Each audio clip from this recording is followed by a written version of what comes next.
Il viaggio verso Roma inizia di notte, si parte in pullman da Padova verso San Pietro per l'incontro con Papa Francesco, volontari sostenitori, chi è impegnato in prima linea. È il popolo del Cuam, i medici con l'Africa. Dal 1950 sono nei luoghi più difficili del continente africano per curare un popolo, nei paesi dove la sanità purtroppo viene considerata un privilegio per pochi e non un diritto di tutti. Per loro sabato è stato un giorno speciale, l'incontro con il Santo Padre in un grande abbraccio che ha riunito in Sala Nervi 9.000 persone da tutta Italia. La testimonianza di questi medici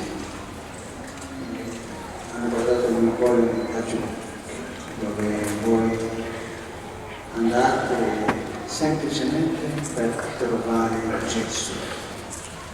E questo mi ha fatto tanto bene. Grazie.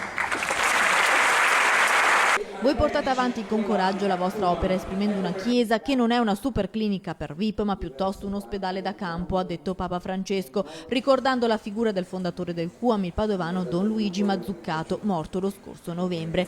All'incontro con il pontefice era presente anche il vescovo di Padova, Monsignor Cipolla, e un emozionato Don Dante Carraro, attuale direttore dei Medici con l'Africa, che ha donato una statua a Francesco. Lo sentiamo molto vicino questo Papa, e poi tanta riconoscenza perché sentiamo che in quel suo essere vicino ci sta dando forza, lì nel nostro lavoro, a fianco della gente, dei popoli, delle mamme, dei bambini africane. 1569 persone inviate in Africa, missioni in Angola, Sierra Leone durante l'epidemia di Ebola, Mozambico e Uganda. Un'avventura partita da Padova che dura da 65 anni e che sabato ha ricevuto la benedizione di Francesco, riportando il cuore del Papa in Africa e per un istante anche nella nostra città. Pregare anche per me, perché il Signore mi faccia ogni giorno più povero. Grazie.